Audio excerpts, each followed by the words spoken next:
کارواں کے ناظرین اور ریڈیو کارواں کے سامعین کو طارق نسیم کا نیاگرا فالز کینیڈا سے سلام پہنچے۔ ناظرین، ہمارا آج کا موضوع ذرا سخت ہے، لیکن آپ صبر کے ساتھ اس کو سماعت فرمائیے۔ ہمارا آج کا موضوع ہے پاکستان میں پورن انڈسٹری، یعنی پورنوگرافی کی تاریخ کیا ہے۔ شاید یہ سلسلہ بہت عرصے سے چل رہا تھا، لیکن جب میں نے 70 کی دہائی میں عملی صحافت میں قدم رکھا تو بہت سے انکشافات ہوئے۔ مجھے پتہ چلا کہ جب ابھی ویڈیو اور یہ سی ڈی ڈی وی ڈی وغیرہ ابھی مارکیٹ میں نہیں آئے تھے، اویلیبل نہیں تھے، ان کی ایجاد نہیں ہوئی تھی، تو اس سے پہلے 8mm کے جو چھوٹے کیمرے کے ساتھ ایسی ویڈیوز بنائی جاتی تھیں۔ ایک ایسی ویڈیو جو مجھے دکھائی گئی، وہ ایک پاکستان کے بہت بڑے بیوروکریٹ کی گرل فرینڈ کی ویڈیو تھی، جو ایک عمر رسیدہ سیاستدان کے ساتھ بنائی گئی تھی۔ بہرحال میں چونکہ وہ بیوروکریٹ فوت ہو چکے ہیں، اس وجہ سے ان کا نام نہیں لینا چاہتا، اور اس خاتون کا بھی ابھی کچھ پتہ نہیں ہے، لیکن وہ کافی ان کا افیئر جو ہے وہ مشہور ہوا تھا۔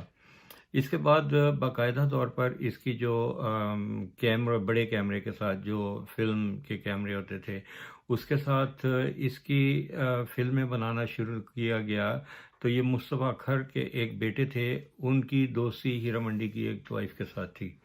انہوں نے اس کی فلمیں وغیرہ بنا کر تو وہ اس کو مارکیٹ کرنا شروع کیا، تو یہ ان کے لیے نسبتاً ڈرگس کی نسبت آسان اور ایسا انوکھا راستہ تھا کہ جس میں شاید ان کے پکڑے جانے کے چانسز بھی کم تھے۔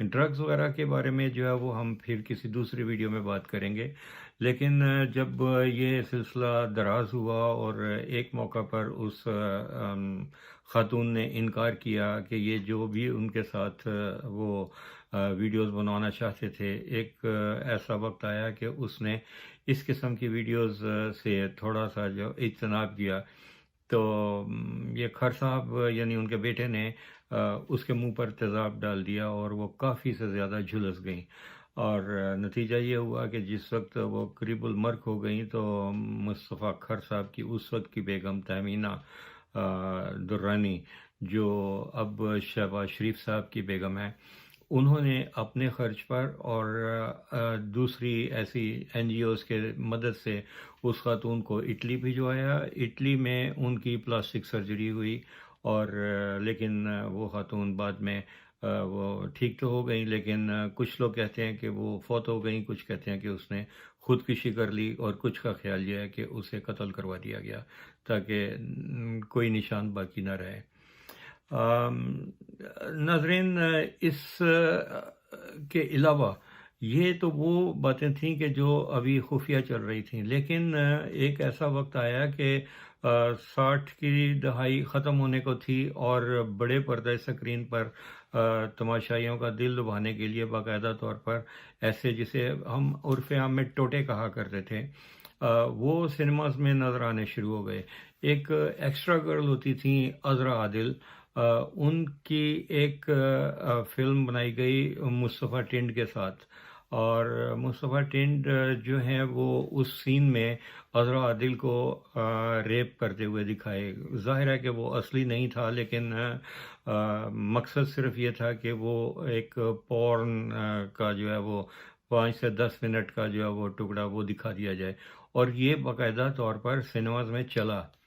اس کے علاوہ ایک اور فلم سٹار ہوتی تھیں کہ جنہوں نے ایک فلم کافی زیادہ فلموں میں کام کیا، اب وہ بالکل تنہائی کی زندگی بسر کر رہی ہیں، اور ان کے خاندان کے دوسرے لوگ بھی جو ہے وہ شو بزنس میں ہیں، اس وجہ سے ان کا نام نہیں لینا چاہتا، لیکن ان کے اوپر ایک گانا پکچرائز ہوا تھا، سانو نہر والے پل تے بلا کے تے ہرے میں ہوئی کتھے رہ گیا، اور وہ گانا جس وقت پکچرائز ہوا تو اس کے اختتام پر ایک ایسا ٹکڑا دکھایا گیا کہ جیسے گویا وہ پانی میں گری ہیں، اور پانی میں گرنے کے بعد وہ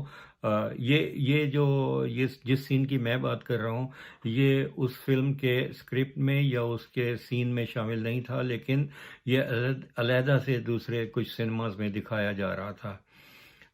اس سین میں وہ یہ دکھایا گیا کہ ان کے کپڑے گیلے ہو گئے، اور وہ جھاڑیوں کے پیچھے چھپ کر تو اپنے کپڑے اتار کے تو ان کو تبدیل کر رہے ہیں.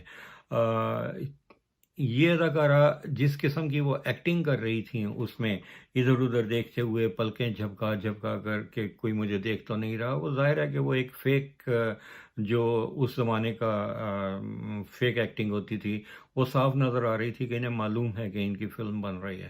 تو وہ فلم جو ہے وہ پتہ نہیں، مجھے اندازہ نہیں ہے کہ کیوں اس قسم کی فلموں کی اجازت دی گئی تھی. اس وقت بھٹو صاحب کا دور آ چکا تھا. شاید وہ مشرقی پاکستان کے سہانے سے گزرنے والی قوم کو ایک ایسی لائن پر لگانا چاہتے تھے کہ جس میں وہ تفریح کریں، کیونکہ انہوں نے ایک وقت میں یہ بھی سوچا تھا کہ میں کراچی میں بڑے کسینو وغیرہ بنواؤں گا اور اس کو ایک ایسے شہر کے طور پر متعارف کروا دوں گا کہ جہاں سب کچھ اویلیبل ہو، سب کچھ. تو یہ عذرا اور یہ جو ایک اس کے بعد پھر ایک دور آیا اسی وقت میں کہ جب خان زادہ ٹائپ کی فلمیں بننی شروع ہوئیں. اس میں ایک سین مسرت شاہین نے کیا تھا کہ جس میں سی تھرو لباس پہنا ہوا تھا اور وہ اس کے اوپر سیکسی قسم کا ڈانس کر رہی تھی. یہ وہ وقت تھا کہ جس وقت پاکستان کے بڑے پردے پر یہ فلمیں دکھائی جا رہی تھیں، اور کچھ ایسی فلمیں تھیں کہ جس میں یوں سمجھیے کہ پاکستانی جو کانٹینٹ تھا وہ دکھایا جا رہا تھا. لیکن اسی دور میں آپ کو یاد ہوگا کہ ایک فلم ریانز ڈاٹر آئی تھی، اور تب جناب امیر المومنین صاحب کا دور آ چکا تھا، ضیاء الحق صاحب کا. ان کے زمانے میں لاہور کے پلازا سینما میں ریانز ڈاٹر نام کی ایک فلم چلی، اور جو کئی ہفتوں تک چلتی رہی. عام طور پر وہاں فلم 1 2 یا 3 ہفتوں کے لیے یا زیادہ سے زیادہ 4 ہفتوں کے لیے چلتی تھی. انگلش فلموں کا بس اتنا ہی دورانیہ ہوا کرتا تھا، اس سے زیادہ وہ فلم نہیں چلتی تھی. لیکن ریانز ڈاٹر میں ایک بہت طویل سیکس کا سین تھا، اور جسے کسی نے سینسر نہیں کیا، کسی نے اس فلم کو روکا نہیں، کیونکہ جو اس فلم کے تقسیم کار اور نمائش کنندگان تھے ان کے لمبے ہاتھ تھے، اور ان کو کسی نے نہیں روکا. وہ فلم اس وقت تک چلتی رہی. اور ایک اور بات یہ ہے کہ یہ اسی زمانے میں لاہور کے بہت سے سینماز میں یہ انگلش ٹوٹے جو ہے وہ شروع کر دیے گئے، اور پھر باقاعدہ لمبی لمبی فلموں نے وہاں پر ڈیرا جما لیا. لاہور کے ریکس سینما میں انگلش فلمیں دکھائی جاتی تھیں، اور انگلش فلم کو روک کر اس کے دوران میں کوئی بلو پرنٹ جس کو ہم عام طور پر کہتے ہیں وہ چلا دیا جاتا تھا. لاہور مکلاؤڈ روڈ پر مون لائٹ سنیما تھا کہ جس میں باقاعدہ طور پر ان کا تو کام ہی یہی ہو گیا، وہ اسی مقصد کے لیے مشہور ہو گیا کہ یہاں پر انگلش فلموں کی اریاں سین دکھائے جاتے ہیں. اور یہ ایسا وقت تھا کہ ایک مذہبی تنظیم والوں نے اس کے اوپر بم سے حملہ بھی کیا، بہت سے لوگ زخمی بھی ہوئے. وہ ایک طرح سے لوگوں کو ڈرانا چاہتے تھے اگر یہ کام چلتا رہا تو ہم اس سنیما کو اڑا دیں گے. اس میں یہ ہے کہ اور ایک بار مجھے ایسے میں پاکستان گیا یہاں سے، تو مجھے ایک صاحب جو ہمارے صحافی دوست تھے انہوں نے کہا کہ چلیں آپ کو پانی والا ڈانس دکھاتے ہیں. اور میں نے کہا نہیں بھائی، میں تو مجھے اسٹیج ڈرامے دیکھنے ہیں. انہوں نے کہا جی اسٹیج ڈرامے آج کل کون دیکھتا ہے، چلیں آپ کو پانی والا ڈانس دکھاتے ہیں. میں نے کہا وہ پانی والا ڈانس کیا ہوتا ہے؟ کہنے لگے وہ محفل سنیما میں ڈانس ہوتے ہیں کہ جس میں اوپر سے بارش کی طرح سے پانی چل رہا ہوتا ہے، اور وہ ڈانسر جو ہے وہ بھیگ جاتی ہے، تو اس کی جو ہے وہ بڑی زیادہ ٹکٹ ہے. اور یہ میں نے کہا بھائی اگر یہی کچھ دیکھنا ہوتا تو ہم کینیڈا میں بھی دیکھ سکتے تھے، یہاں اس سے زیادہ ہے. لیکن جس چیز کی طلب نہیں ہو آپ اس کی طرف لوگوں کو کیوں راغب کرنا چاہتے ہیں؟ یہ اس وقت تھا. لیکن یہ ہے کہ ابھی ہم اس بات کی طرف آتے ہیں کہ اس وقت یہاں پر کیا ہو رہا ہے پاکستان میں. اب آپ یہ دیکھیے کہ یہ سب کچھ جو ہوا اس کے نتیجے میں اب پاکستان پورن ویڈیوز کو سرچ کرنے والا، گوگل کے اوپر سرچ کرنے والا سر فہرست ملک ہے. یعنی ہماری نوجوان نسل آپ اندازہ کیجئے کہ وہ کدھر کو جا رہی ہے کہ وہ جو پورن انڈسٹری جو وہاں حکومت نے سمجھا کہ نومبر 2011 میں آپ نے پی ٹی اے نے بند کروا دی ہیں ویب سائٹس، لیکن وہ ڈھونڈ ڈھانڈ کے نکال رہے ہیں. اور اس کے علاوہ وہ فیس بک پر چل رہی ہے. سعودی عربیہ نے تقریباً 9000 ایسے ٹویٹر اکاؤنٹس بلاک کیے تھے کہ جو پورن ویڈیوز جو ہے وہ ڈسٹریبیوٹ کر رہے تھے. اور سب سے زیادہ شرمناک بات یہ ہے کہ جو ٹاپ سرچ جو گوگل کے اوپر پورن ویڈیوز کی ہوتی ہے، ان میں ٹاپ 8 ممالک جو ہیں، ان میں سے 6 پاکستان سمیت، پاکستان تو ٹاپ پر ہے لیکن اس کے علاوہ 6 دوسرے مسلم ممالک ہیں. اور آپ اندازہ کیجئے کہ کس قدر یہاں پر گھٹن ہے، تعفن ہے، اور یہ انڈسٹری کس طرح سے ترقی کر رہی ہے. ابھی ہم یہ سمجھتے ہیں کہ شاید ہم نے اس وبا پر قابو پا لیا ہے، لیکن میں آپ کو بتاتا ہوں کہ اس وقت پاکستان میں 100 سے زیادہ لیڈیز پورن سٹارز ہیں، اور ان کے ساتھ میل سٹارز بھی ہیں جو مختلف بدلتے رہتے ہیں. لیکن ابھی اس وقت ٹاپ 5 میں تہمینہ افضال، نادیہ نائز، شازیہ سمر اور زرینہ مسعود، نادیہ علی، اور اس کے علاوہ یہ ہے کہ آپ کو یہ اس وقت یہ پاکستان میں اس وقت ٹاپ پر ہیں. اس سے پہلے کچھ عرصہ پہلے، چند سال پہلے، لندن میں رمضان سسٹرز 2 ہوا کرتی تھیں کہ جنہوں نے نیوڈ کلبز میں کام کرنا شروع کیا، اور انہیں باقاعدہ پولیس کی پروٹیکشن لینی پڑی کیونکہ لوگ بہت ناراض ہوئے، اور یہ وہاں پر جا کر ڈانس کرتی تھیں. ناگن ڈانس ہوتا تھا، اور یہ ایک طرح سے لیزبین ایکٹ وہاں پر وہ کرتی تھیں. تو اس بات کے اوپر جو وہاں کی مسلم کمیونٹی تھی وہ بہت ناراض تھی، لیکن چونکہ وہاں شخصی آزادی ہے اس وجہ سے پولیس نے انہیں تحفظ دیا اور یہ سلسلہ چلتا رہا. ناظرین، آج تک جو ہم آپ کو اس انفارمیشن دے رہے ہیں یہ بالکل ایسی ہے کہ جس کو باقاعدہ طور پر جانچا گیا ہے، اور یہ کنفرم ایسی باتیں ہیں کہ جس میں آپ کو معلوم ہونا چاہیے کہ کیا ہوا تھا اور ابھی کیا ہو رہا ہے. اب آگے ہماری دوسری جو اس کی قسط ہوگی اس ویڈیو کی، وہ چائلڈ پورنوگرافی کے بارے میں ہوگی کہ وہاں کیا ہو رہا تھا اور ابھی تک کیا ہو رہا ہے. ابھی کچھ لوگ یہ سمجھتے ہیں کہ شاید چند کیسز جو ہیں وہ پکڑے گئے اور اس کے بعد وہ معاملہ حل ہو گیا، لیکن وہ بہت بری طرح سے اس وقت وہ سارا سلسلہ چل رہا ہے. ہماری آئندہ ویڈیو کا انتظار فرمائیے جو پاکستان میں چائلڈ پورنوگرافی کے جو راز ہیں ان سے ہم پردہ اٹھائیں گے. آج تک کے لیے اتنا ہی. طارق نسیم کو اجازت دیجیے، اور اپنا اور اپنے واقعین کا اور ارد گرد کے لوگوں کا خیال رکھیے.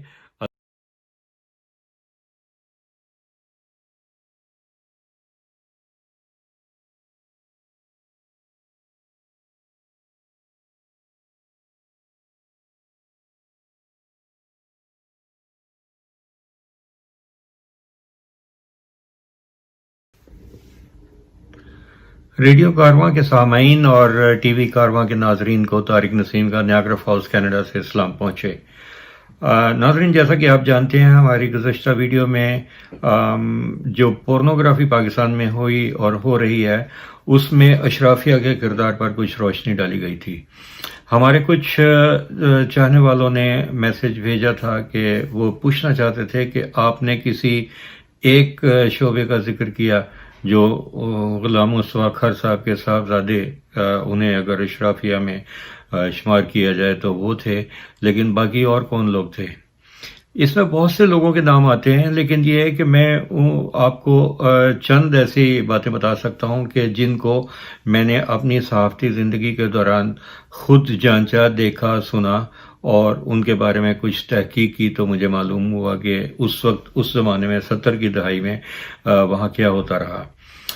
سب سے پہلے میں آپ کو بتاتا ہوں کہ جو سٹل فوٹوگرافی ہوتی تھی، کہ جو 35 mm کے جو کیمرے ہوتے تھے اس وقت، ان کے ساتھ تصاویر بنائی جاتی تھیں. مجھے گلبرگ کے ایک فوٹوگرافر نے، کہ جو ایک فلم ساز کے بہت قریبی دوست تھے، انہوں نے مجھے کچھ تصاویر دکھائیں کہ جس میں یوں سمجھیں کہ کچھ لڑکیاں جنہوں نے اپنے خود پوز بنوائے ہوئے تھے اسٹوڈیو میں جا کر، اور وہ نیم اوریاں پوز تھے. نیم اوریاں سے مراد یہ ہے کہ وہ ٹاپ لیس تھیں. میں نے ان سے یہ پوچھا کہ یہ کون لوگ ہیں، کیا یہ کال گرلز ہیں؟ انہوں نے کہا نہیں، یہ یونیورسٹی کی لڑکی ہیں اور ان کے جو ہائی کلاس کے لوگ ہیں ان کے ساتھ تعلقات ہیں اور یہ ان لوگوں کے ساتھ روابط کرتی ہیں. تو میں نے عرض کیا کہ جناب اس کا مطلب یہ ہے کہ یہ ایک ہائی کلاس کال گرلز ہی انہیں کہا جا سکتا ہے. انہوں نے کہا کہ آپ کہہ سکتے ہیں لیکن یہ ٹائم پاس بھی ہے, یہ دوسرے ایسے لڑکوں کے ساتھ جو دوستی ہیں ان کو دینے کے لیے یہ بناتی ہیں, اور پھر یہ دوسرے ایسے لوگ جو سیاست میں ہیں, بیوروکریسی میں ہیں, ان لوگوں کے ساتھ ان کے تعلقات ہیں, تو یہ تصاویر ان تک جاتی ہیں. مجھے بڑی حیرت ہوئی اور میں نے کہا کہ یہ تصاویر جو ہیں وہ جب آپ بناتے ہیں تو کیا آپ ان کی کنسنٹ کے ساتھ یہ سب کچھ ہوتا ہے کہ وہ یہ خود کہتی ہیں, یا آپ ان کو اس بات پر راضی کر لیتے ہیں؟ انہوں نے کہا جناب ہمارا فوٹوگرافی کا کام ہے, ہمیں جو ہمارا کلائنٹ کہتا ہے ہم اسی طرح سے اس کی فوٹو بنا دیتے ہیں, اور اس کے بعد یہ چونکہ ہمارے پاس ایک وہ پرنٹ ہوتا ہے, وہ میں نے آپ کو اس بات پر دکھایا تھا کہ آپ ان فلم ساز کے ساتھ جن کے ساتھ ہم بیٹھے باتیں کر رہے تھے ان کے ساتھ آپ یہ ذکر کر رہے تھے کہ یہ صرف ایک کلاس ہے کہ جو فلموں میں کام کرتی ہے, اور ان کا نقطہ نظر یہ تھا کہ ایک صرف وہی کلاس نہیں ہے کہ جو فلموں میں کام کرتی ہے اور ان کی اریاں فلمیں بنتی ہیں, بلکہ یہ دوسری کلاس بھی ہے کہ جن کو آپ اشرافیہ کہہ سکتے ہیں, اور وہ بڑے اچھے ناموں سے جانے جاتے ہیں, اور یہ بڑے بڑے گھرانوں کی لڑکیاں ہیں کہ جو تعلقات بناتی ہیں ان لوگوں کے ساتھ کہ جو پاور میں تھے. یہ تو ایک بات ہوئی کہ یہ سلسلہ کس طرح سے چلتا تھا. دوسری بات میں آپ کو یہ بتاتا ہوں کہ جو ہائی کلاس سوسائٹی میں جو اشرافیہ کا کردار تھا وہ آپ بھی ملاحظہ فرمائیے کہ پنجاب کے گورنر ہوا کرتے تھے کہ جن کا تعلق ریاست بہاولپور سے تھا. ان کی ایک بیگم جو انہوں نے شادی انگلینڈ میں کی تھی, ان کی اولاد میں سے ایک بیٹی تھی. اس بیٹی پر غالباً ان کا کوئی کنٹرول نہیں تھا, اور وہ پاکستان میں جب رہا کرتی تھیں تو انہوں نے اپنی ایک تصاویر کا ایک سیشن کیا کہ جو پی ٹی وی کے ایک کیمرہ مین نے وہ سارا بنایا, اور اس کو ایک بہت بڑے ادارے نے اس کا ایک کیلنڈر جو ہے وہ شائع کیا, اور یہ کیلنڈر جو ہے وہ عوام کی پہنچ سے دور تھا, اور وہ کیلنڈر جو ہے وہ ایک ایلیٹ کلاس کے لیے تھا جس کو وہ اپنی دیواروں پر لگا سکتے تھے, اور وہ بھی ٹاپ لیس وہ خاتون تھی. انہوں نے, مجھے اچھی طرح یاد ہے کہ ان کے جو لباس تھے وہ یہ تھا کہ جیسے جینز کا ٹاپ ہوتا ہے وہ آگے سے کھلا, اور وہ یوں سمجھ لیجئے کہ بالکل ٹاپ لیس نہیں بلکہ ہاف نیکڈ ان کا جو اس قسم کے پوز تھے, اور مختلف ایسے یعنی ہر مہینے کے لحاظ سے ایک کیلنڈر تھا, تو 12 پوزز کے ساتھ وہ ایک کیلنڈر میرا خیال ہے کہ 70 سے 76 کے درمیان کی بات ہے کہ وہ کیلنڈر جو ہے وہ شائع ہوا, لیکن عوام کی پہنچ سے دور تھا. ان فوٹوگرافر کے ایک صاحبزادے, چونکہ اس دور میں مارشل آرٹس کی ٹریننگ بھی دیا کرتا تھا, تو ان کا ایک بیٹا میرے پاس اسٹوڈنٹ تھا. میرا چونکہ ریڈیو پاکستان میں اسکرپٹ وغیرہ کے سلسلے میں آنا جانا تھا, ٹی وی پر بھی میرا جانا ہوتا تھا, تو انہوں نے جن صاحب نے یہ سارا کیلنڈر جو ہے وہ شوٹ کیا تھا, انہوں نے میں ایک تحفتاً مجھے وہ کیلنڈر دینا چاہتا. میں نے دیکھا, میں نے ان سے کہا نہیں مجھے کوئی دلچسپی نہیں ہے کہ یہ سب اس قسم کی خرافات وہ میں اپنے پاس رکھوں, یہ بہتر ہے کہ آپ کسی اور ضرورت مند کو دے دیں. تو انہیں بڑی حیرت ہوئی کہ یہ تو ایک اس طرح کی جو تھی وہ نعمت میں آپ کو ٹھکرا کے جا رہا ہوں. میں نے کہا مجھے اس سے شوق نہیں ہے تو آپ اس کو رکھ لیں. لیکن اس وقت مجھے یہ اندازہ ہوا کہ کتنی ہائی کلاس میں جو ہے وہ اس طرح کی خرافات جو ہیں وہ پھل پھول رہی ہیں, اور یہ کیا محض شوق تھا یا ان کو زیادہ اپنے آپ کو ایکسپوز کرنے کے لیے جو ہے وہ ایک کریز تھا. لیکن یہ ہے کہ وہ کیلنڈر بہرحال اس زمانے میں جن لوگوں کو ملا ہوگا ان کو اب بھی اچھی طرح سے یاد ہے کہ وہ کیلنڈر کس نے بنایا تھا اور کیا ہوا تھا. اب میں آپ کو ایک اور واقعہ سناتا ہوں اسی پورنوگرافی میں اشرافیہ کے کردار کے بارے میں. آپ کو یاد ہوگا کہ پیپلز پارٹی کے دور میں ایک صوبائی وزیر میاں افتخار تاری صاحب تھے. افتخار تاری صاحب جس وقت زیر عطاب آئے تو اس کے بعد آپ کو یہ بھی یاد ہوگا کہ پی ٹی وی پر ایک پروگرام نشر ہوا کرتا تھا ظلم کی داستانیں, وہ ظلم کی داستانیں وہ لوگ سناتے تھے کہ جن پر پیپلز پارٹی کے دور میں عقوبت خانوں میں انہیں رکھا گیا اور ان پر ظلم و ستم ہوا، تو وہ اپنی بارے میں بتاتے تھے کہ ہمیں کس طرح سے کسی خرکار کیمپ میں لے گئے، وہاں مار پیٹ ہوتی تھی، تشدد ہوتا تھا، وہ ہمیں ہتھکڑیوں میں لٹکا دیتے تھے، اور خیر بھی اس قسم کی بڑی لرزہ خیز ان کی داستانیں ہوتی تھیں۔ ان میں اپنے اوپر ظلم کی داستان سنانے والوں میں سابقہ صوبائی وزیر میاں افتخار طاری صاحب بھی تھے۔ میاں افتخار طاری صاحب کے ساتھ جو کچھ ہوا وہ بھی میں آپ کو بتا دیتا ہوں کہ ان کا اس پورنوگرافی والے واقعہ سے کے ساتھ کیا تعلق بنتا ہے۔ میاں افتخار طاری صاحب جس وقت وزیر تھے، ان دنوں میں حکومت نے یہ اعلان کر رکھا تھا، لاہور کی جو ہیرا منڈی ہے اس کے بارے میں یہ کہا جاتا تھا کہ وہ رات کے تقریباً 1 یا 1:30 یا غالباً 2 بجے کا ٹائم ہوگا، مجھے اچھی طرح سے یاد نہیں ہے، اس میں یہ کہا گیا کہ اس وقت تک اس کو بند کر دیا جائے، تمام ناچ گانا روشنیاں گل کر دی جائیں اور سارے تماشبین جو ہیں وہ اپنے گھروں کو لوٹ جائیں۔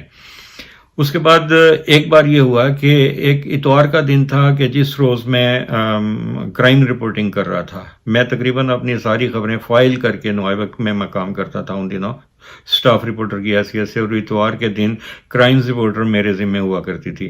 میں اپنی ساری سٹوریز فائل کر کے تقریباً نصف شب کو گھر جانے ہی والا تھا کہ مجھے ایک تھانے سے کال موصول ہوئی کہ ہم نے ایک وزیر کو گرفتار کر لیا ہے، اور یہ تھانہ ٹبی تھانہ تھا جو اندرون بھاٹی گیٹ اور ٹیکسالی گیٹ کے درمیان میں وہ ایک اونچائی پر تھانہ ہوا کرتا تھا، اسے تھانہ ٹبی کہا جاتا تھا۔ ٹبی تھانے سے آنے والے فون میں مجھے بتایا گیا کہ وہاں ہم نے ایک صوبائی وزیر کو گرفتار کیا ہے، اگر آپ نے اپنے فوٹوگرافر کے ساتھ آنا ہے تو آپ آ جائیں۔ میرے لیے ایک بڑی خبر تھی کہ ایک صوبائی وزیر گرفتار ہو کر تھانے میں پہنچا ہوا ہے۔ میں نے نیوز روم میں اس وقت غالباً حمید اصغر نجید شفٹ انچارج سے انہیں بتایا کہ ایک بڑی خبر لینے جا رہا ہوں، اگر آپ کاپی کو روک سکتے ہیں تو تھوڑی دیر کے لیے روک لیجیے گا۔ تو ہم دونوں، ہمارے پاس ان دنوں موٹر سائیکل ہی ہوا کرتا تھا، ہم دونوں موٹر سائیکل پر ہوا کے گھوڑے پر سوار ہو کے وہاں پہنچے، اور ہمارے پہنچنے تک جو ہے وہ ایک تماشا برپا ہو چکا ہوا تھا۔ جو تماشا میں نے خود اپنی آنکھوں سے دیکھا وہ میں آپ کے گوش گزار کیے دیتا ہوں۔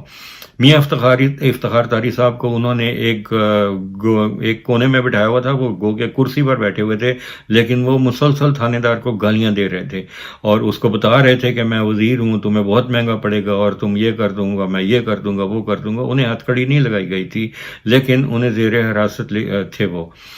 اور میں نے وہاں ایک جو اہلکار تھے ان سے پوچھا کہ ہوا کیا ہے۔ انہوں نے کہا کہ جناب یہ یہاں ہیرا منڈی میں صرف گانا سننے نہیں آتے تھے بلکہ ان کے ساتھ کیمرہ مین بھی ہوا کرتے تھے، اور یہ جس وقت کیمرہ لے کر آتے تھے تو یہ وہاں کی جو رقاصائیں ہیں، رقاصائی کہنا چاہیے اس کو، ان کو جو ہے اریاں کر کے تو ان کے ساتھ جو ہے یہ اپنی ویڈیوگرافی بھی کرواتے ہیں۔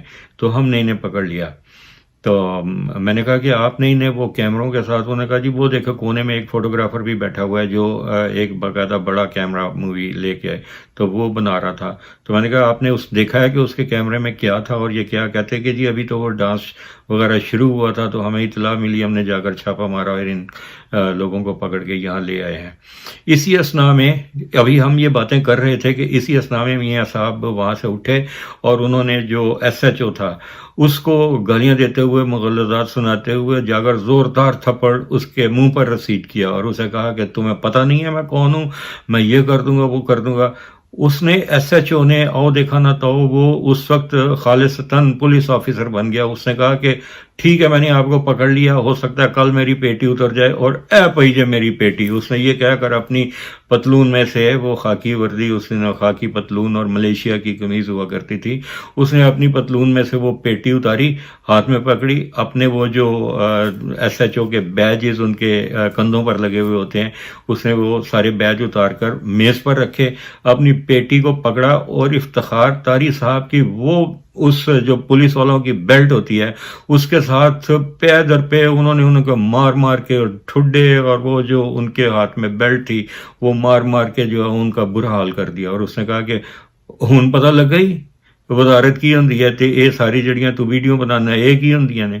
میاں افتخار طاری صاحب جو ہے وہ میرا خیال ہے کہ ان کی تشریف سوچ چکی تھی یہ مار کھا کے، اور یہ تشدد وہاں پر محرر کے آفس میں ہو رہا تھا، یہ نہیں کہ وہ کسی عقوبت خانے میں تھے جہاں ان کے ساتھ یہ ٹھکائی ہو رہی تھی۔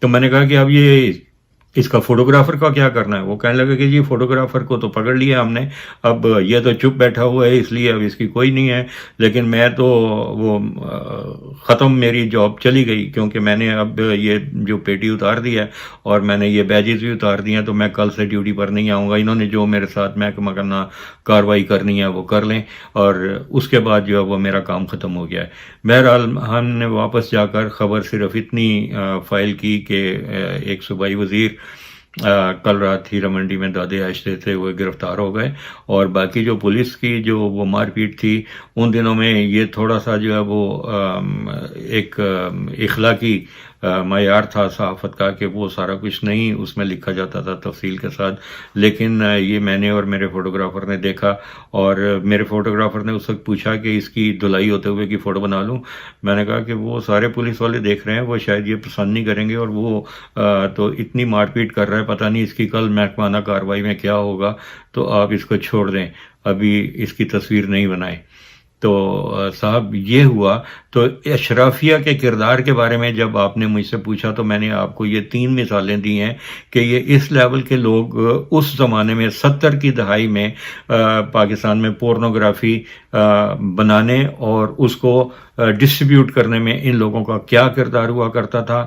آج تک کے لیے اتنا ہی، طارق نسیم کو اجازت دیجیے، ہم اگلی کسی ویڈیو میں آپ کو پاکستان میں چائلڈ پورنوگرافی کے بارے میں بتائیں گے کہ یہ کس طرح سے نیٹ ورک کام کرتا ہے، اس کا سرپرست کون ہے، میں نام لے کر ان کا بتاؤں گا آپ کو کہ یہ کون کون لوگ جو ہیں وہ اس کے ڈسٹریبیوشن، اور اس کی صرف پاکستان نہیں، پاکستان تو اس کی مارکیٹ ہے ہی نہیں، یہ آل اوور دی ورلڈ یہ کس طرح سے اس کی، اور ڈارک ویب پر جو شاہد مسعود صاحب نے ایک پروگرام کیا اور اس کے بعد ان کا بہت مذاق بنایا گیا، لیکن ہم سب یہ کچھ دے چکے ہوئے ہیں۔ اس زمانے میں میں نے چیف جسٹس صاحب اپنے سر صاحب کو ایک ای میل کیا تھا، اور میں نے ان سے کہا تھا کہ جناب اگر آپ مجھ سے یہ کہیں تو میں یہ ثبوت دے سکتا ہوں کہ یہ چائلڈ پورنوگرافی کس طرح سے ہو رہی ہے، اور کینیڈین RCMP نے کس طرح سے پاکستان گورنمنٹ کو اطلاع دی تھی کہ کہاں کہاں سے یہ گندا مواد جو ہے وہ ڈسٹریبیوٹ ہو رہا ہے، آپ اس کو پکڑیں۔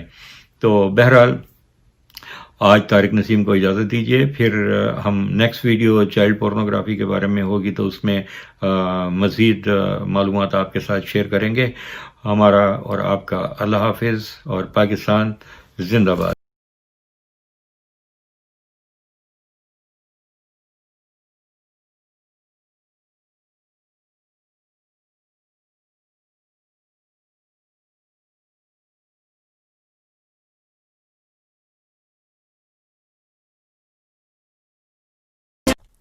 السلام علیکم۔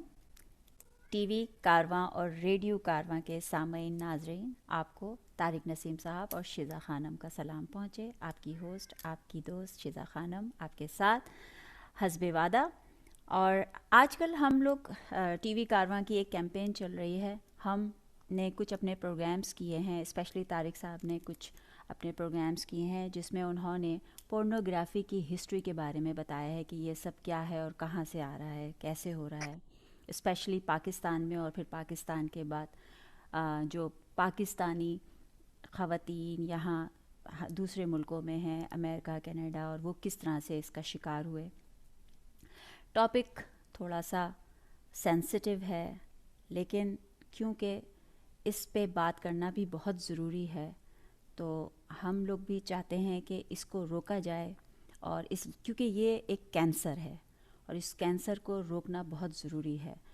جس طرح سے ہماری معصوم عورتیں، خواتین، ہماری بہنیں اس کا شکار بن رہی ہیں، یا پھر جس طرح سے یہ ایک ماڈرن سوسائٹی میں عام ہو رہا ہے، یہ یوٹیوب سے لے کے ٹک ٹاک کی شکل میں تبدیل ہوتا چلا جا رہا ہے اور ایک وبا کی طرح بڑھتا چلا جا رہا ہے، لوگوں نے اس کا فن بنا لیا ہے، تو یہ چیز ہماری اس معاشرے پہ کس طرح افیکٹ کر رہی ہے، اس پہ ہم آج بات کریں گے۔ تو طارق نسیم صاحب، آپ کیا کہتے ہیں آج ہم سے اس؟ جی شکریہ شیزا، آپ نے بڑا نازک اور حساس موضوع آج چھیڑا ہے۔ خاص طور پر اس سے سب سے زیادہ متاثر ہوں گی خواتین، جی کیونکہ اگر کسی کی ویڈیو اس کی شادی کے بعد منظر عام پر آ جائے تو ظاہر ہے کہ وہ گھر برباد ہو جائے گا، جی اور اگر کوئی خاتون شادی شدہ ہے اور وہ ان کے بچے بھی ہیں اور ان کی ماضی میں کوئی بنی ہوئی ایسی ویڈیو سامنے آ جائے تو ظاہر ہے کہ ان کے سامنے بھی ایک طلاق کا پیپر ہی ہوگا، اور وہ کوئی فیملی جو ہے وہ اس کو برداشت نہیں کر پائے گی.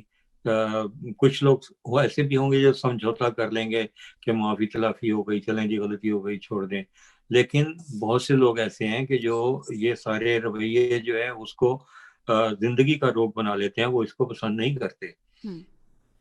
اب یہ ہماری نوجوان نسل کو چاہیے کہ وہ یہ سوچیں کہ جس بات کو وہ ایک کھیل سمجھ کر رہے ہیں وہ آگ سے کھیلنے کے مترادف ہے. جی اب جیسے کہ آپ نے یہ فرمایا کہ یہ ایک کینسر ہے, تو میری رائے میں اس کے اوپر نشتر چلانا ضروری ہے. یہ رائٹ باتیں تلخ ہیں لیکن اس کو کرنا ضروری ہے. دلوں کی الجھنیں بڑھتی رہیں گی اگر چند مشورے باہم نہ ہوں گے. جی یہ وہ الجھنیں ہیں کہ جن کے اوپر ماں باپ تو فکر مند ہیں, لیکن جو اس کا اصل ہدف ہے نوجوان لڑکیاں, نوجوان لڑکے, یہ لڑکوں کی زندگی کے لیے بھی اتنا ہی اہم ہے. اب آپ سوچئے کہ ایک لڑکے کی اس قسم کی ویڈیو آ جاتی, اس کی شادی ہو گئی, بیوی اس کی اس ویڈیو کو دیکھے گی تو وہ کہے گی تم عجیب بد کردار تھے, تو میرے بلے پڑ گئے. تو یہ چیزیں جو ہے نا یہ دیکھنے کی ہیں, لیکن بہت سے ایسے معاملات بھی ہیں کہ جس میں ان کا کوئی قصور ہی نہیں ہے. جی ان کی ویڈیو بن رہی ہے اور ان کو پتہ ہی نہیں ہے. جیسے میں نے آپ کو مثال دی, 3 سال پہلے جو ہے وہ فیصل آباد کے ایک شو برانڈڈ کپڑوں کے ایک سٹور میں جہاں چینج روم تھا, وہاں لڑکیاں جا کے وہ کوئی لباس لے کر اس کو ٹرائی کرتی تھیں, اور ان کی ویڈیو بن رہی تھی وہاں پر. وہ انکشاف ہونے پر کچھ نہیں ہوا, پولیس نے کسی کو نہیں پکڑا, کیونکہ رانا ثناء اللہ اس کے باقاعدہ سرپرست تھے اور پنجاب کے وزیر قانون بھی تھے. اور جو شخص ماڈل ٹاؤن میں قتل عام کروا سکتا ہے وہ اس بات کو تو بڑا معمولی لے لیا ہوگا انہوں نے, تو کچھ بھی نہیں ہوا. اب آپ اندازہ کیجئے کہ جو لڑکی کی جس کی ویڈیو وہاں پر ٹرائی روم میں بن گئی ہوگی, وہ کبھی بعد میں کسی کے سامنے نظر سے گزرے, بعد میں آ جائے, تو اس بیچاری کا کیا حال ہوگا؟ شرم سے مر گئی شریف گھروں کی بہو بیٹیاں. میرا خیال یہ, آپ کی رائے کیا ہے؟ کہ میرا خیال یہ ہے کہ پاکستان میں یہ ایسے ٹرائی رومز جو ہیں ان میں تو لے جا کر ٹرائی کرنے کے بجائے کپڑا خریدیں, گھر لے کے جائیں, وہاں جا کے ٹرائی کریں, اگر پسند نہیں آیا, برا نہیں آیا, لے جا کے واپس کر دیں یا اس کو چینج کر لیں. پتہ نہیں سر, پاکستان میں تو جب میں تھی تو اس زمانے میں ٹرائی کرنے کا کوئی کانسیپٹ ہی نہیں تھا. کانسیپٹ ہی نہیں تھا. جی میں کیا اور بتاؤں. ویسے بھی ڈر لگتا تھا وہاں پہ, تو کبھی ہم نے اس طرح کی جرت ہی نہیں کی. لیکن ہاں, مگر اب کیونکہ اب دور بہت چینج ہو چکا ہے, وہ تو ایک ڈفرینٹ دور تھا, مگر اب آہستہ آہستہ لوگوں نے اس کو فیشن بھی بنا لیا ہے.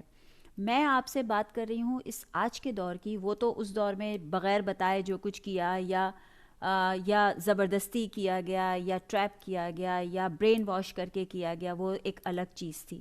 مگر آج کے دور میں میں دیکھ رہی ہوں اس نئے حال میں, نئی جو یہ ہماری ایڈوانس سوسائٹی ہے, اس میں لوگ فن کے طور پہ ٹک ٹاک پہ بنا رہے ہیں.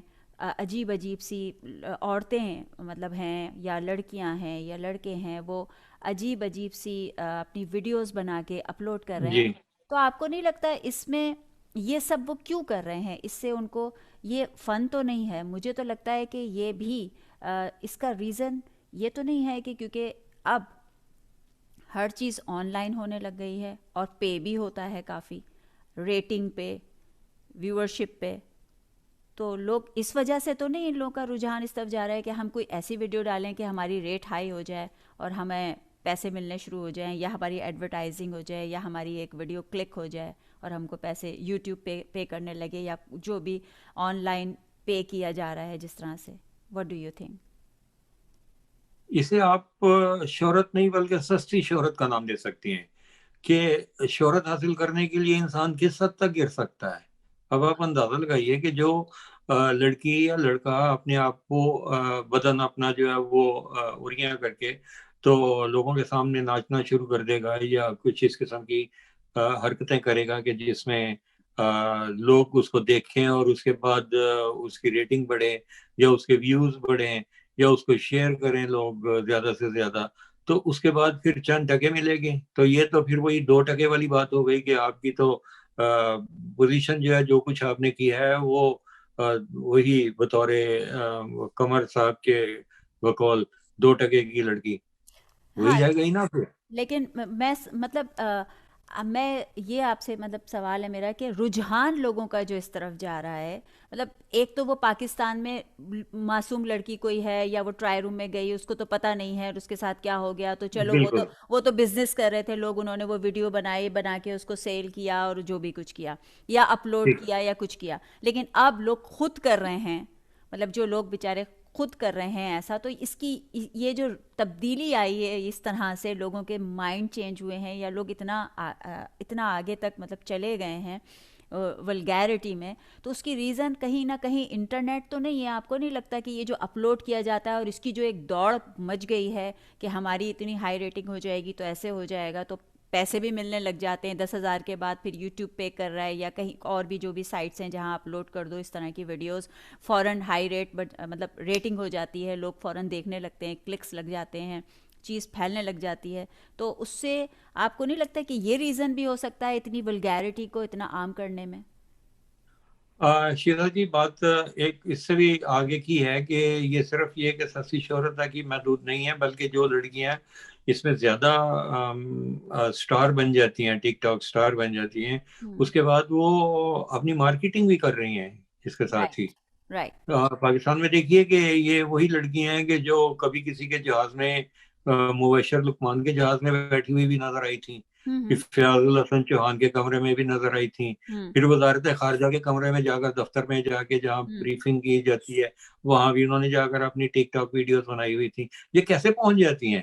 ظاہر ہے کہ اس کے لیے ان کو کسی نہ کسی طرح سے اس کی قیمت چکانی پڑتی ہے، اور ان کے نزدیک وہ کوئی بڑا جو ہے وہ معاملہ نہیں ہے، اتنا بڑا مسئلہ نہیں ہے کہ وہ شہرت حاصل کرنے کے لیے وہ جا کے کسی کے ساتھ بھی کچھ بھی ہو گیا تو وہ یہ سمجھتی ہیں کہ ہمارے کسی بڑے آدمی کے ساتھ، کسی مفتی صاحب کے ساتھ، آپ دیکھیں کہ وہ ایک بیچاری تو مری بھی گئی تھی، وہ قتل ہو گئی تھی کہ وہ میرے مفتی صاحب کے ساتھ تعلقات ہو گئے، یہ ہو گیا وہ ہو گیا. شہرت سستی اور زیادہ بڑی جو اشرافیہ، پھر وہی بات آ جاتی ہے کہ اشرافیہ، وہ اشرافیہ کہاں کی ہے؟ وہ تو بدماشیہ ہے کہ جو کسی کے جسم کا استحصال کر رہی ہے، وہ تو اشرافیہ، اس کو کہنا ہی غلط بات ہے.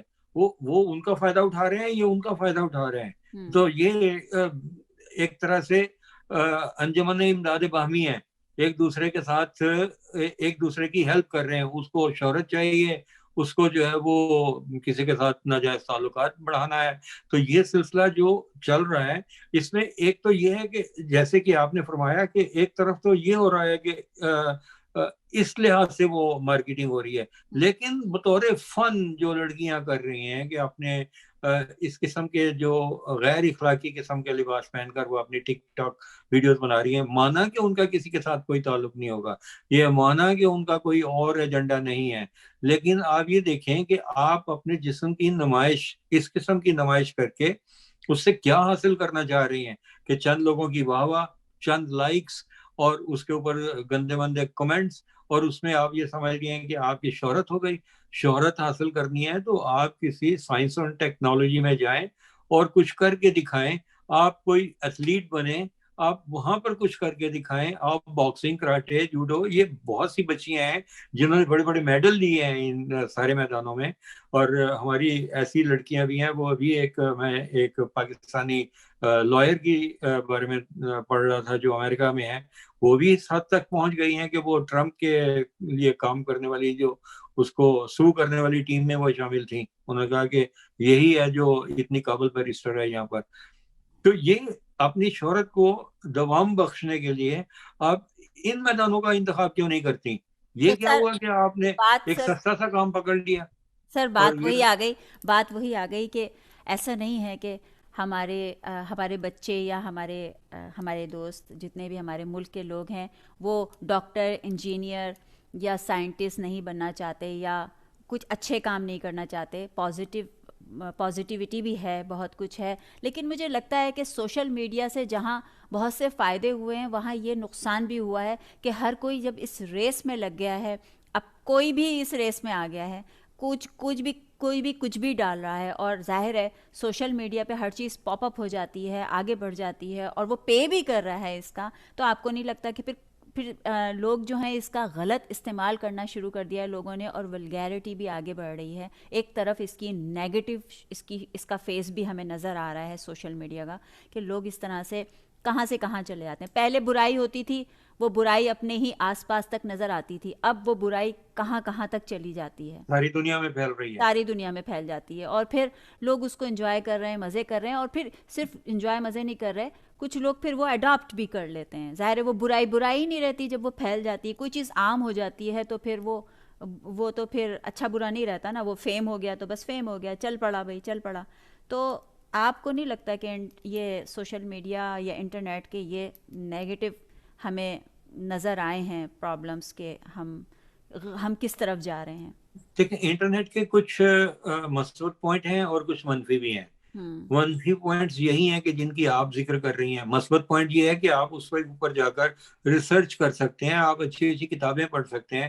لیکن اس طرف جانے کی بجائے بہت سے لوگ ہیں کہ جو یہی کرتے ہیں کہ وہ جا کے خبریں دیکھتے ہیں، کتابیں اس کے اوپر جو ہے وہ ای بکس ملتی ہیں وہ پڑھتے ہیں، یا وہ سائنس کے بارے میں ریسرچ کرتے ہیں. اسٹوڈنٹس اپنی ساری ریسرچ جو ہے وہ انٹرنیٹ کے ذریعے سے وہ کر لیتے ہیں، اور وہ کہاں سے کہاں پہنچ جاتے ہیں. اور یہ جو تحت السرامی کرنے والے ہیں، وہ انہی میں ٹک ٹاک میں کوئی پھنسا ہوا ہے، کوئی وہ پورن دیکھ رہا ہے، کوئی وہ گھٹیا قسم کی وہ فلمیں دیکھ رہے ہیں. ان کو پتہ ہونا چاہیے کہ ہم ایک عمیق گڑھے میں گر رہے ہیں. ہماری آگے کوئی منزل نہیں ہے، نہ کوئی راہ، نہ منزل، نہ روشنی کا سراغ. وہ اندھیروں میں آپ بھٹکتے رہ جائیں گے، اور آپ کا انجام یہی ہوگا کہ آپ کی چند دن کی جو وہ شہرت ہے، نام نہاد ہے، اس کو شہرت بھی نہیں بلکہ آپ بدنامی کہہ سکتے ہیں. وہ بدنامی کمانے کے بعد آپ کے آگے آپ کے لیے کوئی مستقبل نہیں ہے. آپ کے لیے اچھا بر تلاش کرنا والدین کے لیے مشکل ہوگا، چاہے آپ لڑکے ہیں یا لڑکی ہیں. لیکن یا تو یہ ہے کہ اچھے مردوں کے لیے اچھی عورتیں ہیں، اچھی عورتوں کے لیے اچھے مرد ہیں، یا تو آپ اپنے جیسے کسی جو ہے وہ ہم سفر کو تلاش کریں گے، اور دونوں پھر مل کے وہ یہی کام کرتے رہیں گے کہ ویڈیو اپنی بنائیں اور ان کی مارکیٹنگ کرتے رہیں. لیکن یہ ہے کہ نہ آپ نے سائنسدان بننا، نہ ڈاکٹر، انجینئر، نہ لائر، آپ نے کچھ نہیں بننا. آپ نے اسی طرح سے اندھیروں میں گمنام زندگی گزار کے تو آپ نے ختم ہو جانا ہے. ہاں، زندگی میں بہت سے لوگ تو لکی ہوتے ہیں، ان کو موقع مل جاتے ہیں کچھ اچھا کر جانے کے. لیکن بہت سے لوگ میری طرح، آپ کی طرح، بہت سے لوگوں کی طرح عام سے بھی لوگ ہوتے ہیں جن کو کچھ خاص تو کوئی موقع نہیں ملتا کہ وہ کوئی کچھ خاص کر کے دکھائیں. لیکن اگر کچھ چھوٹا سا بھی اچھا کر جائیں، اپنے حصے کا دیا جلا جائیں، کیونکہ ہم سب کو یہاں رہنا نہیں ہے، ہمیں چلے جانا ہے. تو ہم جی اپنے حصے کا اگر تھوڑا سا دیا جلا کے جا سکتے ہیں، برائی کو ختم نہیں کر سکتے تو اس کو روکنے کی ایک کمپین چلا سکتے ہیں، ایک تھوڑی سی کوشش کر سکتے ہیں، ایک جد و جہد کر سکتے ہیں، تو وہ پھر بھی ہم نے اپنے حصے کا کام کر دیا ہوگا. میں مانتی ہوں کہ ہمارے یہ سب کر دینے سے ایک دم سے ختم تو نہیں ہو جائے گی برائی، لیکن کم از کم ہم اویئرنیس تو دے سکتے ہیں، اپنے ارد گرد کے لوگوں کو، اپنے دوستوں کو اس برائی سے بچا سکتے ہیں، محفوظ کر سکتے ہیں. میری آج آپ لوگوں سے یہی درخواست ہے کہ اس طرح کی یہ جو پورنوگرافی ہے، یا ٹک ٹاک پہ جو ولگر ویڈیوز بنائی جاتی ہیں جو کہ یوٹیوب پہ لگا دی جاتی ہیں، یا پھر وہ بعد میں واٹس ایپ پہ سب کو فارورڈ ہو رہی ہوتی ہیں، چاہے آپ کے علاقے میں، آپ کے شہر میں، آپ کے ملک میں، اور پھر پوری دنیا میں وہ سب چیزیں پھیل جاتی ہیں، اس سے آپ تو آپ کو کچھ مل بھی نہیں رہا ہے. آپ تو ایک جگہ ایک کونے میں بیٹھے ہوئے ہیں، لیکن وہ آپ کی ایک چھوٹی سی غلطی کتنی ملٹی پلائی ہو جاتی ہے. آپ کہاں آپ کی وہ چیز، وہ آپ کا ایک چھوٹا سا آپ کا جو مس پوائنٹ تھا، وہ کہاں پھیلتا چلا جاتا ہے. اب اس وقت اگر آپ سنبھل جائیں اور وہ اس وقت کو روک لیں اور خود کو روک لیں اور وہ کام نہ کریں، تو آپ کتنا بچ جائیں، کتنا اپنے آپ کو محفوظ کر لیں، اپنی نسلوں کو محفوظ کر لیں، اپنے بچوں کو محفوظ کر لیں، اپنے دوستوں کو محفوظ کر لیں. لیکن اگر آپ نہیں کر پاتے ہیں، اس میں سمجھتی ہوں طارق صاحب کچھ اس میں ہاتھ ڈرگ کا بھی ہے. اب ڈرگ بہت عام ہو گئی ہے. اب جب جی آپ کو ڈرگ لینے کے بعد تمیز نہیں رہتی، آپ کون ہیں، آپ کہاں ہیں، آپ کیا کر رہے ہیں، اور آپ سے غلطی ہو جاتی ہے. اسی لیے تو اسپیشلی بینگ اے مسلم، ہم مسلمانوں کو ہمارے پیارے نبی حضرت محمد مصطفیٰ صلی اللہ علیہ وآلہ وسلم نے صلی اللہ ڈرگ علیہ سے وسلم. اسی لیے روکا ہے. یہی وہ وجوہات ہیں کہ ڈرگ لے کے انسان کو تمیز ہی نہیں رہتی ہے کہ وہ کہاں ہے، کیا کر رہا ہے، اپنے آپ کو نقصان پہنچا رہا ہے، اپنی نسلوں کو نقصان پہنچا رہا ہے، اپنے بچوں کو نقصان پہنچا رہا ہے، کس طرف جا رہا ہے انسان. تو میں اس کو بھی ایک عنصر سمجھتی ہوں، اس کا ایک جز سمجھتی ہوں. لیکن میں سب سے زیادہ میں درخواست کرتی ہوں ماؤں سے، بہنوں سے، اور جو والدین ہیں، بھائی ہیں، سب لوگ، ان سب لوگوں سے ریکویسٹ کرتی ہوں کہ غلطی کرنے سے ذرا سا پہلے تھوڑا سا سوچا کریں، یار یہ غلطی میں سے کچھ لمحوں کی غلطی ہوگی لیکن وہ کہاں تک چلی جائے گی. یہ جو دور ہے یہ بہت ڈیفرنٹ دور ہے، اس میں غلطی چھپتی نہیں ہے، غلطی تھوڑی ہوتی ہے لیکن پھیلتی بہت ہے.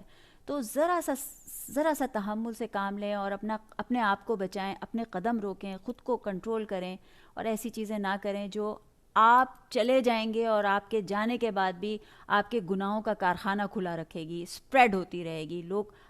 کتنے لوگ آپ سے انسپائر ہو کے آپ کی وہ غلط چیز اپنا لیں گے اور آپ کا گناہ بڑھتا چلا جائے گا. تو اچھے کام کر کے جائیے جو کہ اسپریڈ ہوتے رہیں آپ کے بعد، اور آپ کی زندگی نہ ہو لیکن آپ کے اچھے کاموں کی وجہ سے آپ کو اچھی طرح یاد کیا جاتا رہے، بجائے اس کے کہ آپ زندہ نہ ہو لیکن آپ کو گالیاں پڑ رہی ہوں. تو اپنے آپ کو بھی محفوظ کیجئے اور اپنی نسلوں کو بھی محفوظ کیجئے، اور برائی سے بچیے. اور برائی نظر آ رہی ہے تو پردہ ڈالیے، لیکن اگر بہت پھر بھی پردے سے بھی نہیں بچ رہی ہے تو خود کو بھی محفوظ کیجئے اور اپنے ارد گرد کے لوگوں کو بھی محفوظ کیجئے اس سے. اور ایسے لوگ جو کہ اس طرح کی چیزیں شوقیہ کر رہے ہیں اور باز نہیں آ رہے ہیں، اور آپ نے انہیں روکا بھی ہے اور باز نہیں آ رہے ہیں، تو آپ اپنے آپ کو ان سے محفوظ کر لیجئے. ان کو پھر اپنی گیدرنگز میں نہ بلائیے، اپنی فیملیز کے ساتھ ان کو مت اٹیچ کیجئے. وہ سب کچھ کر آ کے اگر پھر سے آپ کے ساتھ آ کے مکس ہونا چاہتے ہیں تو پلیز ان سے کہیے کہ نہیں، مطلب آپ پلیز آپ اوائڈ کریں ایسے لوگوں سے، کیونکہ پھر ان کو بار بار گراؤنڈ مل جاتا ہے، Stay away. اور پھر وہ سمجھتے ہی نہیں ہیں کہ بس انہوں نے کچھ غلط کیا ہے، تو ان کو تھوڑی سی صحیح. ٹریٹمنٹ کی بھی ضرورت ہوتی ہے. تو آپ یہ نہ سوچیں کہ اوکے ہم کون ہیں جج کرنے والے. آج کل ہماری ہائی سوسائٹی کا یہ بھی ایک پرابلم ہے کہ کچھ غلط ہو رہا ہوتا ہے تو ہوتا رہے، بھائی ہم کیا کریں، اٹس ناٹ اے میٹر، ہمارا تو اس سے کوئی وہ نہیں ہے لین دین، اور ہم کیا کریں، اور ہم کون ہوتے ہیں جج کرنے والے. ارے یار، آپ کم از کم اس کو بولیں تو کہ بھائی یہ غلط ہے، نہیں کرو ایسے، اس کو روکیں. تو آپ تو اگلے کا اور حوصلہ بڑھا رہے ہیں، وہ اور سے اور کرے چلے جا رہا ہے. تو پلیز روکیں اس چیز کو، برائی کو روکیں. برائی کو روکنا بھی ثواب کا کام ہے. بالکل ہے، بجا فرمایا. بہت اچھے طریقے سے آپ نے ایکسپلین کیا ہے شیزا جی. میرا خیال یہ ہے کہ لڑکیوں کو اس سے بہتر طریقے سے کوئی اور شاید مرد بات کرتا تو وہ نہیں سمجھا پاتا. آپ نے بڑے اچھے طریقے سے ایکسپلین کیا، اور اس کی مثال ایسے ہی ہے جیسے صدقہ جاریہ ہوتا ہے. آپ ایک درخت لگا دیں، اس کے سائے میں کوئی بیٹھے گا، اس کے پتے کھائیں گے بکریاں، اور کوئی لوگ اس سے فائدہ اٹھائیں گے، لوگ پھل کھائیں گے. تو آپ کو جب تک وہ چل رہا ہے آپ کو اس کا ثواب ملتا رہے گا. یہی حال آپ کی ایک گندی ویڈیو بنائی ہوئی جو ہے وہ جتنا شیئر ہوتی چلی جائے گی، آپ کو اس کا گناہ جو ہے وہ ملٹیپل طریقے سے وہ سارے فولڈ ہوتے ہوئے آپ تک پہنچتا رہے گا. تو کیوں اپنے آپ کو جہنم کا ایندھن بنانا ہے؟ آپ اپنے لیے کوئی جنت کا ٹکڑا تلاش کریں، کوئی اچھا کام کریں، کسی بچے کی تعلیم کا ذمہ لے لیں. ایسے لوگ ہیں کہ جو کتابیں خریدنے کی اہلیت نہیں رکھتے، آپ ان کے لیے کوئی تعلیم کا بندوبست کر دیں. کئی لوگ ہیں کہ جو مریض تڑپ رہے ہیں، ان کے پاس دوا کے پیسے نہیں ہیں، آپ ان کا علاج کروا دیں. کئی لوگوں کے گھر میں راشن نہیں ہے، آپ ان کا راشن ڈال دیں.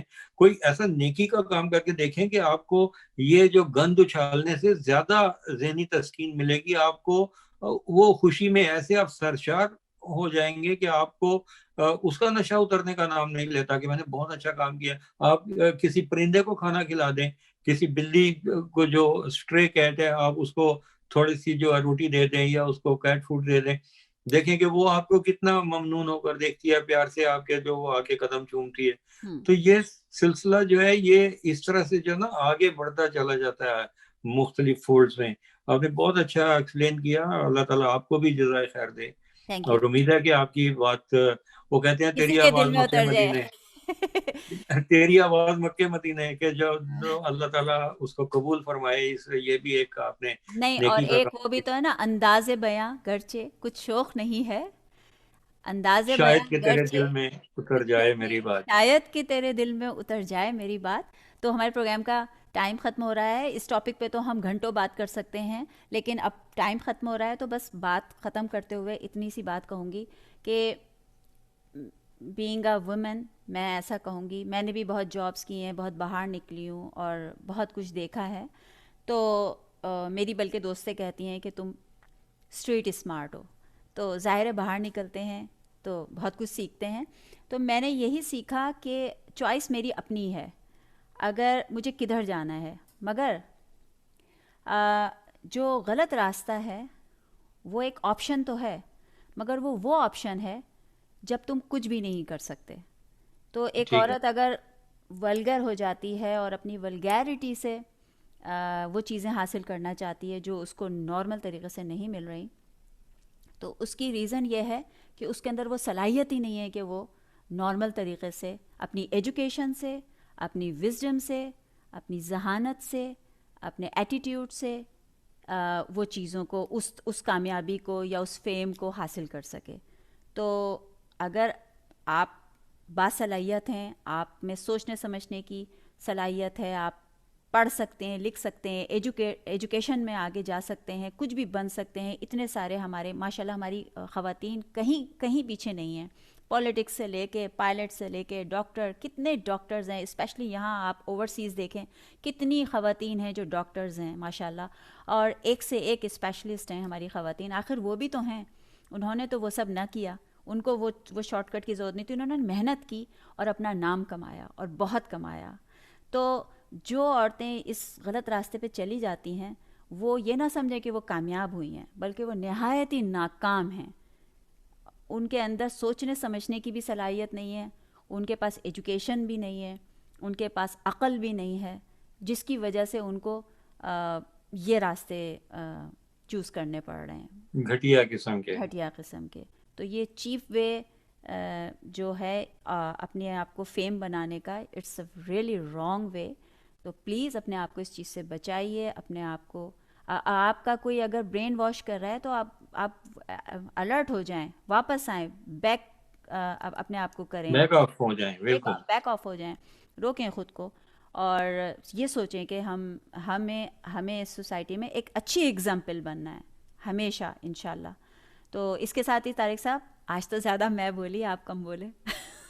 یہاں میں یاد دلاتا چلوں کہ یہ پورنوگرافی کے سلسلے میں ہماری تیسری ویڈیو تھی. جی. اور آئندہ جو ہے وہ ہمارا جو سبجیکٹ ہے وہ کافی ہارش ہے، اچھا. جو پاکستان میں چائلڈ پورنوگرافی کے بارے میں ہے. رائٹ. اس کے بارے میں بھی ہم بات کریں گے. تو دیکھتے رہیے، سنتے رہیے. ہمارے ویڈیو چینل ٹی وی کارواں کو سبسکرائب کیجیے اور اپنے کمنٹس ضرور دیجیے تاکہ ہمیں پتہ چلے کہ آپ کیا سوچتے ہیں، اور اس کا ہم آپ کو جواب بھی دیں گے اس کے ہمیں بارے میں. پتہ چلے کہ آپ بھی سوچتے ہیں اور آپ بھی سمجھتے ہیں اور آپ کو ہماری باتیں سمجھ آ رہی ہیں.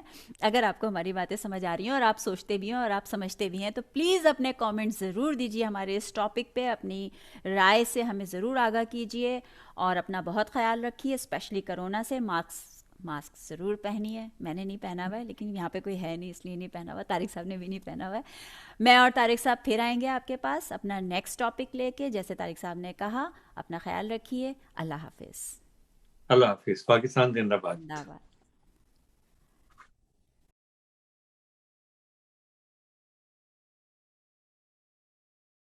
السلام علیکم. نیاگرا فالز کینیڈا سے طارق نسیم حاضر خدمت ہے. ریڈیو کارواں کے سامعین اور ٹی وی کارواں کے ناظرین کی خدمت میں آج ہم جو بات چیت پیش کرنے جا رہے ہیں یہ پاکستان میں پورنوگرافی کی تاریخ کا پارٹ نمبر 4 ہے، اور اس کے ساتھ ہی ہم اس کنورسیشن کو ریپ اپ کر دیں گے. اور اس کے بعد جو ہے وہ ہم آپ کو پھر چائلڈ پورنوگرافی کی جو مضمرات ہیں اور اس کو بنانے والے اور اس میں اشرافیہ کا جو کردار ہے وہ ایک نیا سلسلہ ہوگا. ناظرین، اس وقت میں آپ کو کچھ ایسی باتیں بتانے جا رہا ہوں کہ جو اس انڈسٹری کو ابھارنے اور اس سے دولت کمانے کا ذریعہ بنی. یہ کوئی ایسا کام نہیں تھا کہ کوئی چلتا پھرتا جو ہے وہ شوق میں آ کر کوئی ایسی کس قسم کی ویڈیوز بنا لیتا جس کو وہ وائرل کر کے تو اس سے پیسہ بناتا، بلکہ یہ ایک انڈسٹری کی حیثیت اختیار کر چکی ہے. اس سلسلے میں اگر آپ دیکھیں تو میں آپ کو چند نام بتاتا ہوں. تہمینہ افضال کا نام بڑی شد و مت کے ساتھ لیا جاتا ہے کہ وہ پاکستانی ہے. حالانکہ وہ پاکستان میں پیدا ضرور ہوئیں، لیکن اس کے بعد وہ اپنے پیرنٹس کے ساتھ امریکہ منتقل ہو گئیں اور اس وقت وہ کوئنز نیو یارک امریکہ میں مقیم ہیں۔ ناظرین، ان کی جو پہلی شوٹس تھیں وہ پلے بوائے جیسے اور دوسرے اس قسم کے جو ٹاپ لیس میگزینس تھے، ان سے ان کی اس انڈسٹری میں انٹری ہوئی، اور اس کے بعد انہوں نے پھر باقاعدہ جو ہے وہ پورن انڈسٹری میں قدم رکھ دیا اور انہوں نے اپنی پورن ویڈیوز بنوانی شروع کر دیں۔ اب سوال یہ پیدا ہوتا ہے کہ یہ پاکستان میں جب یہ اس طرح سے ان کی خواہش تھی یہ سب کام کرنے کی، تو وہاں ان کو ڈیتھ کے جو موت کے لیے جو ہے وہ دھمکیاں مل رہی تھیں، تو اس وجہ سے یہ وہاں اپنا مذموم دھندا جاری نہ کر سکیں اور یہ امریکہ جا کر انہوں نے یہ کام کیا۔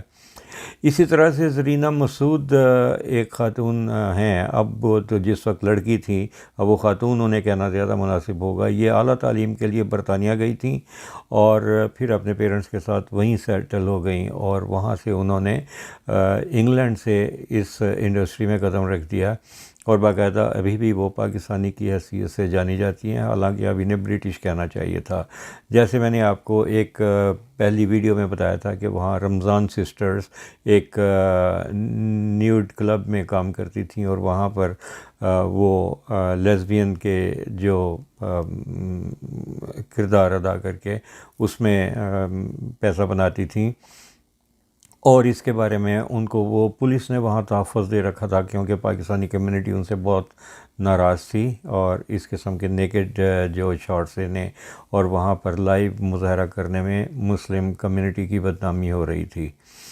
ایک اور لڑکی ہے سارہ نائٹ، یہ بھی بیرونی دنیا میں اس نے پاکستانی کی حیثیت سے نام بنایا۔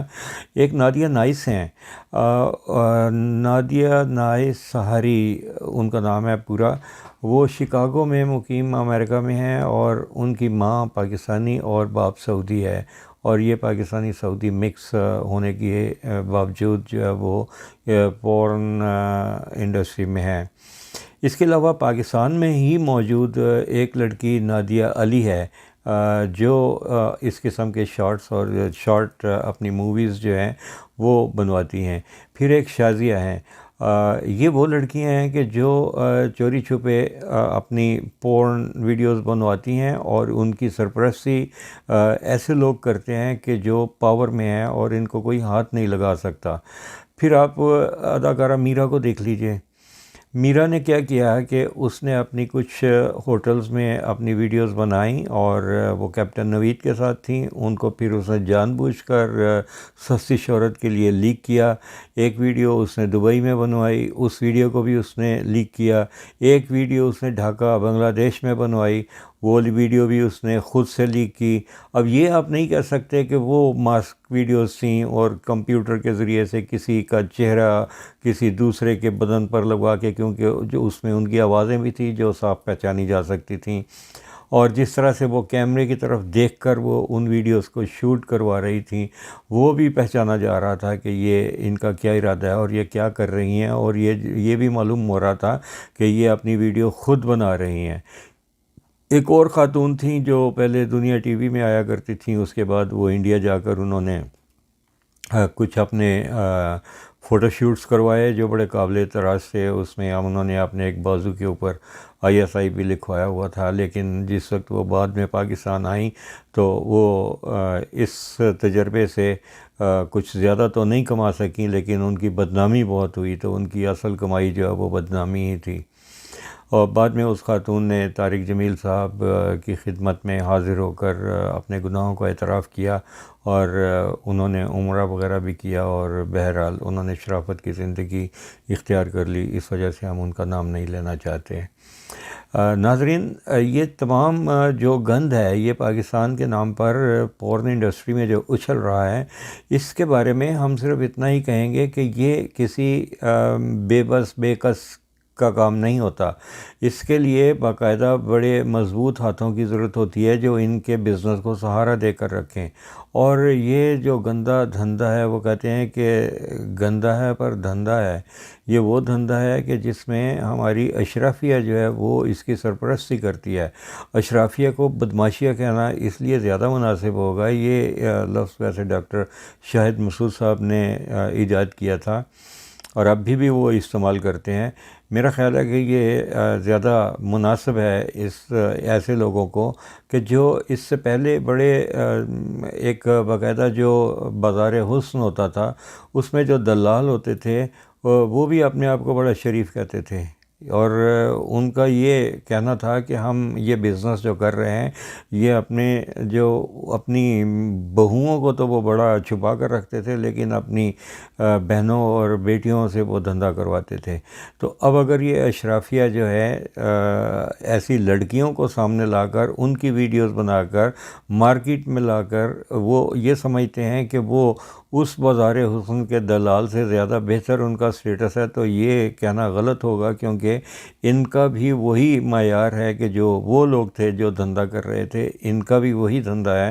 انہوں نے پاکستان کے نام پر ایک دھبا لگایا ہے اور اس کے گرفت ہونی چاہیے. اب سوال یہ پیدا ہوتا ہے کہ یہ ان کی ویڈیوز جو ہیں وہ کس طرح سے ایک سے جگہ سے دوسری جگہ آ جا رہی ہیں. سب سے پہلے جو پاکستان میں اس کی تجارت ہوئی وہ میں نے آپ کو بتایا تھا کہ 8mm کی فلمیں ان کو پروجیکٹر کرائے پر لے کر، تو وہ فلمیں جو ہیں وہ دیکھی جاتی تھیں. تو بیرونی فلمیں بھی ہوتی تھیں اور اس میں پاکستان کی بنی ہوئی فلمیں بھی ہوتی تھیں. اس کے بارے میں بھی میرا خیال ہے کہ میں نے آپ کو پارٹ 2 میں اس کے بارے میں بتایا تھا. اگر آپ نے وہ نہیں دیکھا تو آپ ہمارے ٹی وی کارواں کے چینل پر وہ سرچ کر کے اس کے بارے میں جان جائیں گے. اب سوال یہ پیدا ہوتا ہے کہ جب 8mm سے یہ سفر شروع ہوا اور اس کے بعد وہ ویڈیو کیسٹس پر آ گئیں جو VCR میں دیکھا جاتا تھا، اس میں ویڈیو کیمروں کے ذریعے سے وہ فلم شوٹ کر کے تو وہ ویڈیو جو اس کے کیسٹ تھے وہ مارکیٹ میں آ گئے. اور یہ ایسا نہیں ہے کہ ان کے بارے میں کسی کو علم نہ ہو. اس کے بعد پھر یہ DVD پلیئر آ گئے تو ان کی جو DVDs تھیں وہ مارکیٹ میں بکنے لگیں. اور اب اگر پولیس چھاپا بھی مارتی ہے وہاں پر، جیسے ہال روڈ میں جو DVDs اور CDs یہ سب عام ہیں، اگر وہاں وہ چھاپا ماریں تو یہ اب اتنا چھپا ہوا کام ہو چکا ہے کہ کسی پولیس والے کے بس میں ہی نہیں ہے کہ وہ یہ برآمد کر لے کہ وہ یہ پورن ویڈیوز کہاں پر ہیں، کیونکہ وہ تو اب چند منٹ میں یا تو وہ کسی ڈیوائس پر منتقل ہو جاتی ہیں یا وہ کسی دوسرے ذریعے سے ڈاؤن لوڈ کروا دی جاتی ہیں.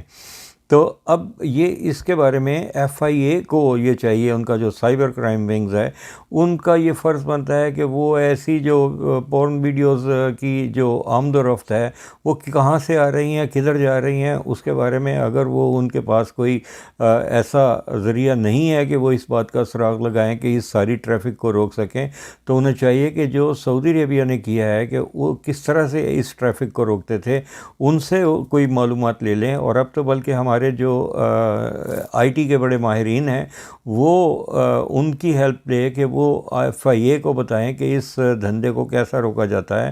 اور اس کے پیچھے یہ جو ڈوریاں ان کی، وہ یہ کہتے ہیں نا تمہاری ڈوریاں تو کوئی اور ہلا رہا ہے، اور یہ جو ڈوریاں، یہ جو کٹھ پتلیاں ہیں یہ پورن انڈسٹری کی، ان کے پیچھے جو ان کی ڈوریاں کوئی اور ہلا رہا ہے وہ یہی لوگ ہیں جو اس وقت سیاست میں بھی ہیں. ہم ان لوگوں کے بھی نام بتائیں گے کہ وہ کس طرح سے چائلڈ پورنوگرافی کو کس طرح سے سرپرستی اس کی کرتے رہے ہیں، اور ان کی جو ڈوریاں کوئی اور کون ہلا رہا ہے ان کو اریسٹ کرنے کی ضرورت ہے. لیکن اب یہ دیکھیے کہ وہ لوگ اتنے طاقتور ہیں، یہ بدماشیاں اتنی طاقتور ہے کہ آج ہی میں نے یہ، جس وقت میں اب بھی آپ کے ساتھ مخاطب ہوں، تو میں نے آج ہی یہ سنا کہ لاہور میں نشے میں دھت ایک خاتون سریعام شراب نوشی کر رہی تھی، اور اس کو جب پولیس نے روکا تو اس نے پولیس والوں کو گندی گالیاں بھی دیں اور ان کو تھپڑ بھی مارے. اگر اس طرح سے وہ کینیڈا میں شراب پینا کوئی جرم نہیں سمجھا جاتا، لیکن سریعام شراب نوشی پھر بھی جرم ہے اور وہ بندہ اریسٹ کر لیا جاتا ہے، اور اگر وہ پولیس کو تھپڑ مارے گا تو وہ گولی کھائے گا.